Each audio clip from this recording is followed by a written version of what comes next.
దురానున్న చుక్కలే విన్నా గాని కదిలించలేదా కాస్త కూడా నీ మనసుని పరదాలు దాటి ఒక్కసారి పలకరించవేమి అందరినీ ఇలా వెంటపడి అడగాల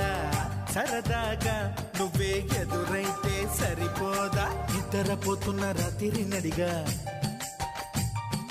గుడికి చేరిన గువ్వల నడిగా